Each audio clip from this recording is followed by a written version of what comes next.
తప్పు చేసి దబాయిస్తే అది నిజమవుతుందని చంద్రబాబు నాయుడు అనుకుంటే అది ఆయన భ్రమే.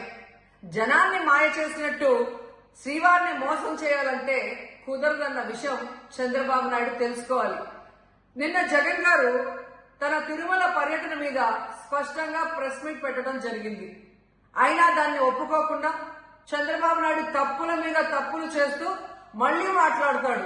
జగన్మోహన్ రెడ్డి గారు తిరుమల రావడానికి భయపడుతున్నాడు, డిక్లరేషన్ ఇవ్వబడుతుంది కాబట్టి ఎస్కేప్ అవుతున్నాడు అని చెప్పి సూటిగా చంద్రబాబు నాయుడు గారికి చెప్తున్నా.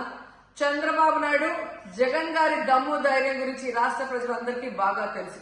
నిన్న కూడా ఆయన భయపడేవాడైతే అంత స్పష్టంగా ప్రెస్ మీట్ పెట్టి ఏ విధంగా తన మతం మానవత్వం, తను ఏ విధంగా బైబిల్ చదువుతారు, బయటకు వచ్చినప్పుడు హిందువుల మనోభిప్రాయాల్ని గౌరవించి గుళ్లకు వచ్చి పూజలు చేస్తారు, అలాగే మసీదులకు వెళ్లి ఎలా పూజలు చేస్తారు, అలాగే సిక్కుల్ని గౌరవించి ఎలా వాళ్ళ పూజలు చేస్తారో చెప్పడం జరిగింది.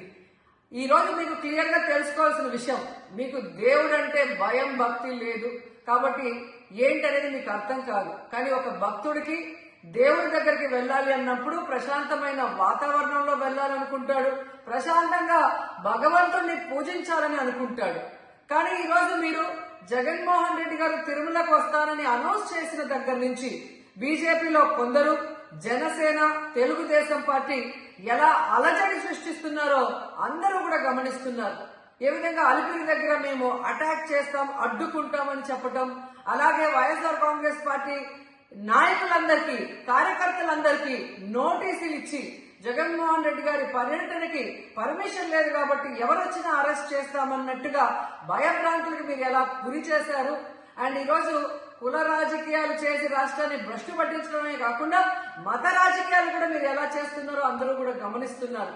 ఇలాంటి వాతావరణంలో దర్శనం చేసుకోలేము కాబట్టే జగన్మోహన్ రెడ్డి గారు ఏ విధంగా ఆ తిరుమల ట్రిప్ ని క్యాన్సిల్ చేసి తన అభిప్రాయాల్ని ప్రెస్ ద్వారా ప్రజలకి తెలియజేయడం జరిగింది. సో నిజమైన భక్తుడు జగన్మోహన్ రెడ్డి గారు ఎప్పుడైనా మళ్లీ వెళ్లి వెంకటేశ్వర స్వామిని దర్శించుకోగలరు.